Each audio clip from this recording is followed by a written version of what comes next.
Hello, welcome to Walk Me Through That. Today's going to be a different episode because some people, literally 5, have said, I'm new here, I'm new to you, and I can't find your story anywhere, but I know you have one because I've heard. So that's what today is. Today I'm going to tell my story. I'm going to tell it to the best of my ability. Sometimes it helps when people ask you questions, but if you think I'm going to get any of these yahoos in this house to ask me questions, no. Although, if I had thought through this a little bit more, it may have been kind of fun to get the yahoos in on this. That may have been fun, but we'll see. Of course, we are powered by Olipop. This is banana cream, and Kiddo bought me this because I love all things banana. Listen, don't come at me for that. I love banana popsicles. I love banana now laters that are very hard to find, but they are so good. I love a banana and fudge popsicle. That is my childhood on a stick. And then recently I saw that Bluebell just came out with a banana and fudge ice cream. Do I want it? Yes. I love banana cream cheesecake at Cheesecake Factory. I love banana pudding. My mother makes the best. She makes 2 kinds.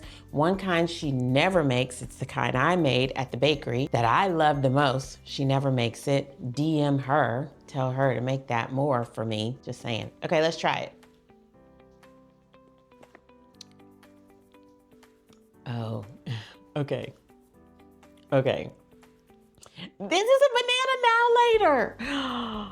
Olipop, you make my dreams come true. That is a banana now later. And I did not think I was gonna like that. It was at the bottom of the shelf in the Olipop fridge because I was like, I can do a lot of things, but I can't do that. That is a banana now later. Oh, okay. I'm excited about that. All right, let's move on. I hope this episode isn't really long. But here we are, walk me through your story. So the Biggs, as you know them, their father and I got married young, no knowledge, no premarital counseling, no nothing. If you know anything about me, some parts of me that have not changed is I just kind of want what I want. And in my 20s, I wanted to be married by 25. And I wanted a big extravagant wedding, and I wanted kids. And I wanted like the make-believe 2.5 kids with the dog and the picket fence. I wanted all that. And so I wasn't really good at planning then like I am now, although I thought I was. I mean, I thought I knew everything in my 20s. Listen, we could pull up a chair and talk about Retha in her 20s. She was a situation. And so I did that. I got married at 25. Everybody older than me's knowledge, I got divorced. Who knew? Everybody. To the point where my parents said no. When he came to the house to ask them for my hand, they said no. They knew. Anyway, so we got divorced sheerly because we were bad at marriage. I mean, listen, we were bad at marriage. Notice I said we. He not in it by himself. He did some things that led me to go forward with the divorce before he would have, but he probably would have. I mean, we were bad at marriage. And so I got a divorce. Upon getting said divorce, I was very devastated by that. I felt like such a failure. And if you know any parts of my story, you know that's where Sunday planning came in because, I wanted to be married at 25. I wanted all the things, and I thought that I had a good plan, and it did not work. So here we are. So from there, a friend of mine made a match on Match.com, and she said that dating sites were the new thing, and you should get on one, and it's really gonna work for you. So I did. And so I didn't do Match. I did eHarmony because with my very little research, I thought that that was a better deal. And so I got on eHarmony and with Chinese takeout and wine and friends, and we did the thing. And just no wise counsel. Where is the wise counsel? But we did it. So get on eHarmony and I meet who would be the husband, okay? So I meet him, we don't live in the same state, and we talk and we begin dating, and then I shut down my eHarmony profile. The only reason I note that is because later in the story, you will note he did not shut his down. I shut my eHarmony profile down. We're gonna be exclusive, and we get engaged, and then we get married. We get engaged and I move to the state that he's in, which is where I am now. I'm still here. So I, in my life before him had made a lot of money selling real estate, and I had done really well for myself. And so I was going to leave real estate anyway and start passion business, which is my very first bakery. Again, let me just say this. I will tell y'all when Jesus steps in, because all of this is Retha and no wise counsel. Okay, so I move, me and the Bigs, we move and we get married, and then we build a house, and then we live in said house. We closed on said house in July. Dates are important. We closed on said house in July, and September 27th, 2012, he goes into a coma, and I was beyond devastated. It was out of nowhere. He was talking to me. So if we back up a little bit, on September 26th, he didn't feel well and he had sickle cell. And so he said that he was having a crisis. So we went to the ER and they said, yes, he was. And so he needed to stay overnight to get some blood and hydration and all the things. So he did. It should also be noted that at this time, I'm 4.5 months pregnant with his child, and we have the Big. And so he stays overnight. I go home, and his mother comes and stays with him overnight. The next morning, I take the Bigs to school, and then I go to the hospital because he's going to be discharged. He feels better, he's going to be discharged. So I arrive and he and his mom are talking, and he says to me that our nurse, Tammy, had just come in because she's the next shift and she's gonna discharge him, not the current nurse. And were we okay with that? And he said yes. And so I said, okay. So I sit down with my laptop at the foot of the bed, and he and his mom say that they're gonna close their eyes for a bit because they've been, just up all night because you never get any rest in the hospital. So I say, okay. And I hear him make a noise. It sounds like this, it sounds like he says, and so I was like, what was that? So I get up, I put my laptop in the chair, and I get up and I walk over to him. He's like a little light snore. So I was like, oh, I don't know what that was I heard.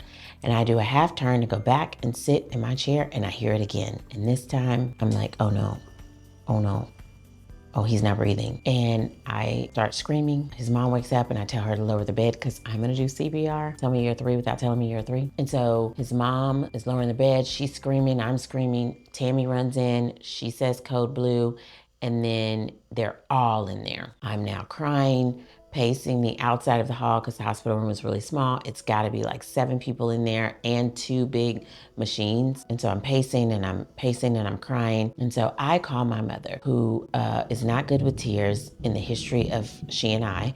And I call her and I'm crying uncontrollably. I literally don't think I'm making words in her defense. So she hangs up. And she hangs up and I call back and I'm still not making words. Then I call my dad and I'm still not making words, but he is good at deciphering them because that's in the history of me and him. That's usually what he does, is decipher the words through the crying. And he just says, we're on our way, and he hangs up. Then cheers erupt inside the hospital room. Tammy looks at me and she gives me a thumbs up. I'm like, okay, that means they got him. He's back, right? And then he crashes again. And then they start going crazy again and things start happening. And then they do get him back, but they don't cheer again because pregnant wife is losing her mind. And so then we race to CICU, and I have to sit in a waiting room until they get him ready in CICU. And I didn't know what that meant, but let me just tell you, that meant about 45 minutes of me crying uncontrollably. Then they get him ready. And Tammy, who did not have to do this, but she stayed in there and she came to me and she prepped me for everything that I was about to see, which was good for me because I was not ready, literally was not ready. It was a lot. And he's hooked up to a ventilator and so many machines, and he has this big orange thing in his mouth because of when they were trying to do something, they were afraid he would swallow his tongue, and he was biting down, and so that thing is atrocious. One of my first questions is, how long is that gonna be in there? When are we removing that? It just was very scary looking. Anyway, so that's where we were. That is where we stayed. We stayed there from September 27th to December the 5th. It was extremely hard. Listen, on the 3rd day of us being in there, the neurologist came in and he has 0, do you hear me? 0 bedside manner. And he said to me that I should begin to prepare for the funeral. And he said it like you should go get his slippers. And I punched him because I couldn't control my emotions, and I felt like somebody needed to, because obviously his mama did not whoop him enough when he was a kid or something, that he would take a pregnant woman who is crying and sobbing uncontrollably, and you can't find any compassion in your words. That's not the point. He devastated me. And so on day 4, I began to do what I knew to do, what my grandmother, if she were there, would tell me to do, what my mother and his mother had been doing, which was to pray. And so I asked my dad to look in the drawer in the kitchen and bring the anointing oil that I had from my aunt, who, when we moved into that house, anointed the house, and she left me with the oil. He brought it, and I anointed the room, and I anointed him, and I began to pray. And I began to repent to God for everything I had ever done in my life, because I had enough sense and foundation with God to know that this is a life-changing moment, and that you have something that you want me to see or do, and I got to get close to you, Jesus, in order to do that, because me and you, we hadn't been close in a minute. I mean, we talk, when I pray over my food, sometimes when I pray at night, or when I am on a ride that I want to get off of, or when something bad has really happened. But relationship, we did not have. But I grew up the way that I grew up, with the foundation, and I knew that you were attempting to get my attention, and so I wanted you to know you got it. You got it. I'm here and I'm listening. And so let's go ahead and let's talk about it. And so I began praying, and I did not stop. I prayed audibly, I prayed silently, I wrote it in a journal, which if I had been thinking, I would have got up. It's a journal. Behind this setup are all the journals that I've written in over the last 14 years that we've been in this state. That particular journal is black, and it's kind of thin, and I still can't read it. I try every year on the little's birthday. I try, and it's a tough one to read. And so I journal. And then about 2 weeks in, this is important, which is why I'm gonna tell you this part. About 2 weeks in, I'm in the hospital by myself with him in the room, because I haven't left. My mother hadn't come and told me that I needed to leave and take a bath and do something other than a monkey bath in the sink yet. That's coming, just so you know, that's coming. But I hadn't left yet. She also is coming to tell me that my children need to see me, because you might be going through this and you do love him, but they are all you have. And so you gonna have to go home. The nanny who was with them had promised to stay, forever, because that's what people do when you're in a crisis, is they gonna be with you forever. Now, that's not true, but my mother was like, even, what are we doing? She go home during the day while they at school, but she comes back, and so I'm there by myself. It's in the wee hours of the morning, and I get up and I'm just antsy. So I go, oh my gosh, you know what has not happened? No one has notified his job. We don't have a house phone, and his cell phone is off, and maybe in that bag, where they put all your stuff. So I look in there, sure enough, that's where his phone is, and it is dead. But I have my phone and my charger, because my mom had brought it. I plug it up, and it goes haywire. And it goes haywire for a minute, maybe like 5. And so I just sit it there and let it go there. I think I dozed off, and then I woke back up. And that's when I knew my life was going to change, because inside said phone, after I got through the work stuff and the email and the boss and all of that, who I couldn't call because it was like, 2 a.m. After I got through all of that, I saw all of these messages from women. I could see their names to know that they were women. I had never heard of them, and they were inquiring about his whereabouts as well. So at first, stupid, I thought that they were coworkers. Did you hear me say stupid? Even though in my heart I knew that they weren't. Then I read them, and I read that phone like it was a New York Times bestseller. It took me hours to get through it all, because it was a combination of messages and videos. Oh, the videos. And pictures as well. Once we got cell phones where we could do that, then porn became in our hands, just in case y'all was wondering what I was looking at. So I read that, and I sat there shocked, because on one side of me, you're in a coma, and I am all you had. Then I look down, and I'm pregnant. And over here, there's nothing over here, because I'm at the hospital by myself, but it is my 2 children. So once again, I say, oh, okay, what are we doing, God? What really are we doing? Because this is more than just the coma. That's over here. More than just the pregnancy. That's right here. More than just my kids. That's over here. It's a whole fool in this phone. I could throw it and trash it and all of that, but I've read it now. It's in here. 4. Just in case I didn't tell y'all, he's having 4 affairs. Remember at the beginning of this, I said that he didn't let his eHarmony profile go, but I let mine go. Okay, he didn't. 4 affairs. And I didn't, it would be, like a sitcom to say, and I made a decision right then and there. No, I didn't.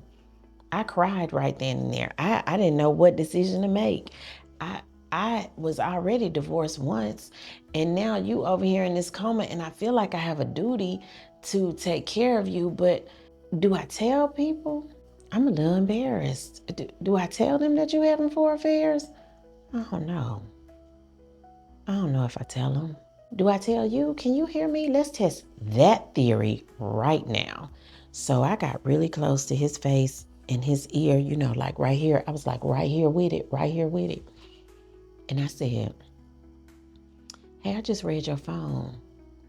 And nobody that has come in this room with a medical degree has told me that you can't hear me. So I'm going to say this.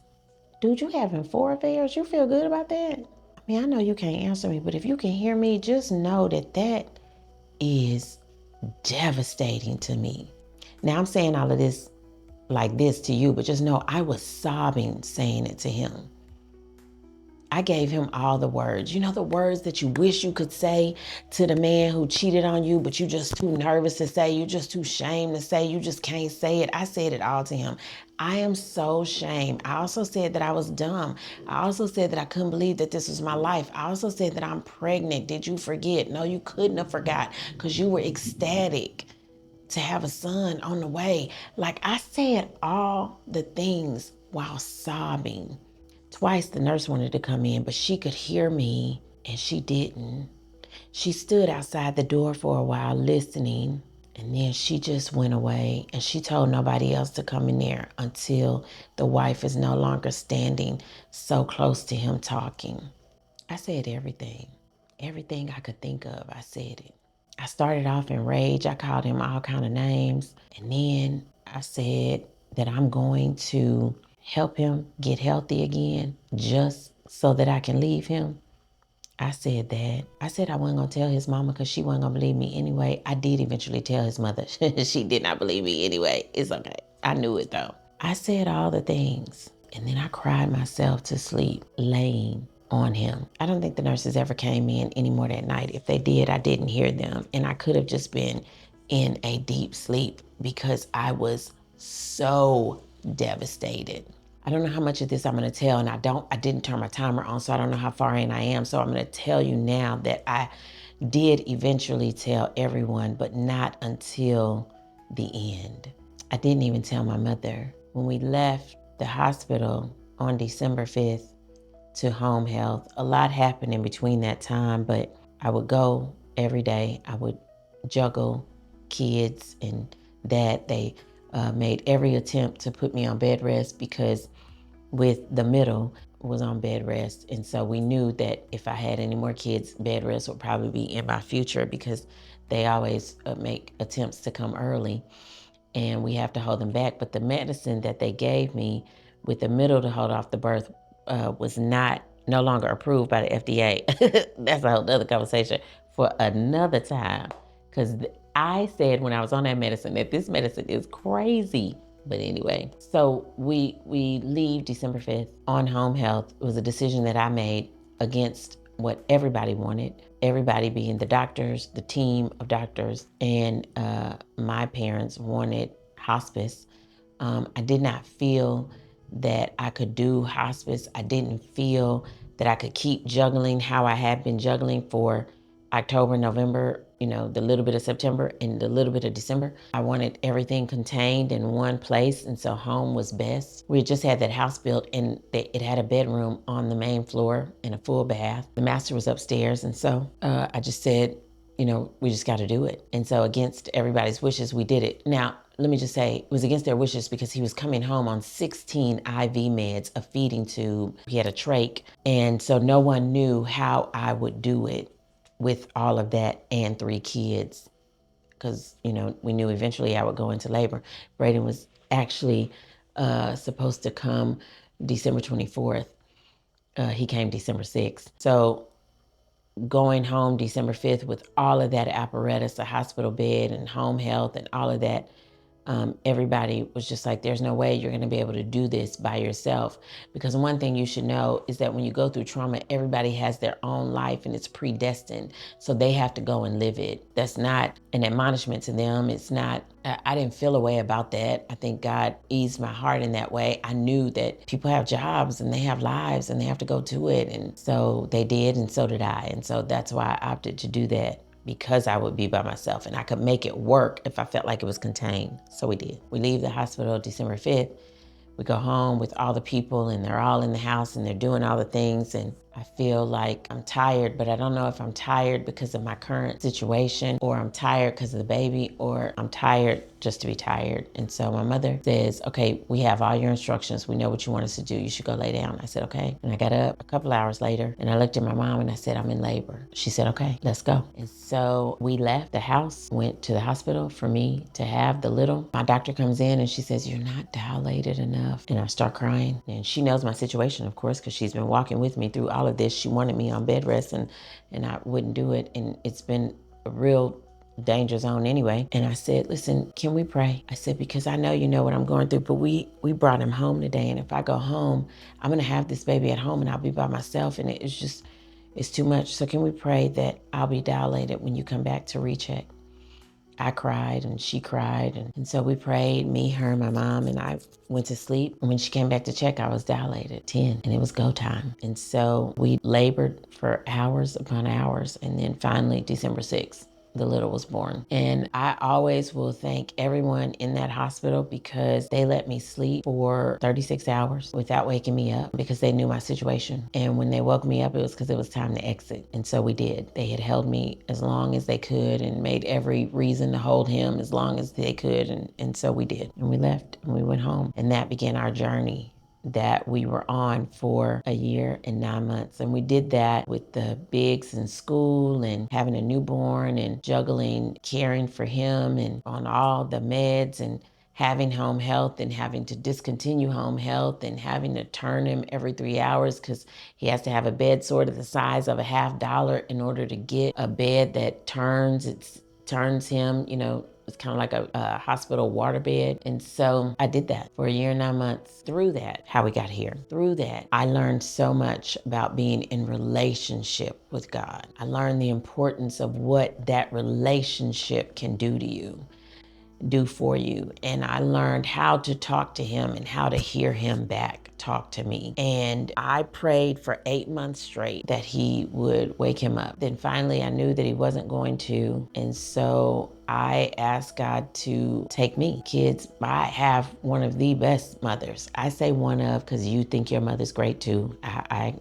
It's fine. My mom is amazing to me. And I knew that she would be the best to my children. And so I asked God to please take me. And I didn't want to take any medicine or make an attempt at my life myself, because then that would, if it didn't work, then I got another problem on my hands. And so, you good at what you do, Jesus, just take me. Just me, nobody will know she died in her sleep. That's from you, And so I said that and I prayed that and I went to sleep, and then I woke up because he didn't do it. Well, he didn't do it because I'm still here talking to you. And from there, he began to speak to me about what my life needed to look like. And that is the journey I have been on. I've been making every attempt, and I do not get it right most times, to be in his will, to raise my children, to understand, to how to be in relationship with him, to do everything I can to stay in his will, because I spent all of those years doing what I wanted, and it led me to that rock bottom moment. And there's a lot more in the story and a lot more details, what made it hard and the many times I wanted to give up and all of that. But from the moment he did not take me and I woke up, he began to speak to me about things, and I've been trying ever since. And so the main thing that he said is he wanted me to help as many women as I can that have been through a life-altering event to know that their past doesn't define them, that if they woke up, there's still time. And he wants me to help them and show them how. And that's my goal. That's my mission. That's my life. That's why I do the work I do with coaching. That's one of the reasons I started this YouTube show, is because God showed me that I can't coach everybody. And so this is another way to help as many people as I can. And I try my best. I give it everything I have. And so that's why I ask you for submissions, because I want to do that. That was one of the hardest times of my life. And the years preceding it weren't any easier. And so you see this person now, but it's a lot. It's a lot. And so you shouldn't do life alone. And I don't want that. And so that is the reason I shared this story and I share what I'm doing. I didn't want to just do it. I wanted people to understand that I did, get certified to do this. I wanted to do it right. But I have a wealth of life experiences where at my own hands, I made some very detrimental mistakes that I shouldn't even be here. But I am, and I'm grateful. And so I want to help you in any way that I can. That's my story.